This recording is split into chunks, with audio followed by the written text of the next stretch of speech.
Our cruise through the Tracy Fjords was absolutely breathtaking. I feel like these pictures just are not going to do it justice. But we got so lucky on our cruise. We had a naturalist with us, and he would do, he called them lectures, but I really feel like they weren't like university lectures.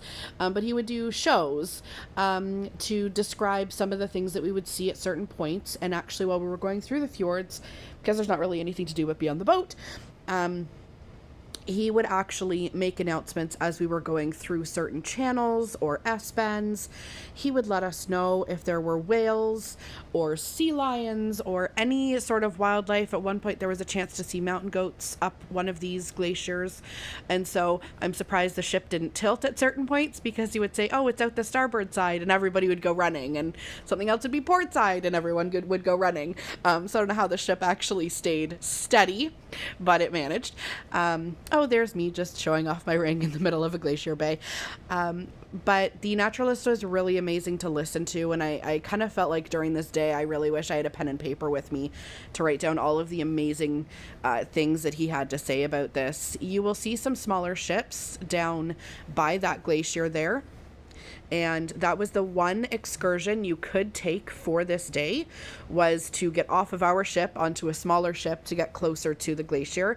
But because there was no actual port for this day, that was your only option. And so because of that, we decided we personally would just stay on the large ship and see what we could see. And we could always make a decision at another time if we wanted to get off and get closer. We could always just do it the next time we do a cruise like this. So these are just photos that we took during this, and just a little disclosure here. Quite a few of my photos have the bar in front of them. I've tried to edit it out best I can, but a little bit of a spoiler alert: once we get to Prince Rupert, which is the day after this, you'll end up seeing that I spend a little bit of time in the hospital due to an injury that I have suffered from.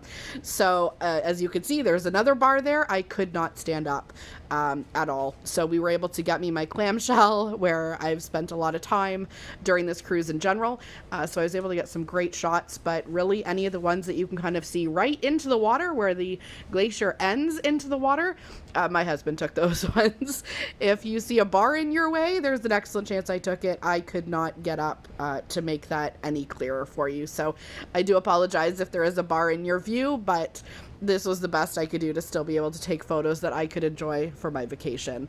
So enjoy the rest of these, and if you ever do have the chance to cruise through here, whether on a big ship or a small, I highly recommend it. It was unbelievably beautiful, and it's not something that I thought I would ever see in my lifetime. Heading to Alaska was never on my bucket list. It was my husband's. There he is. He stole my phone at some point.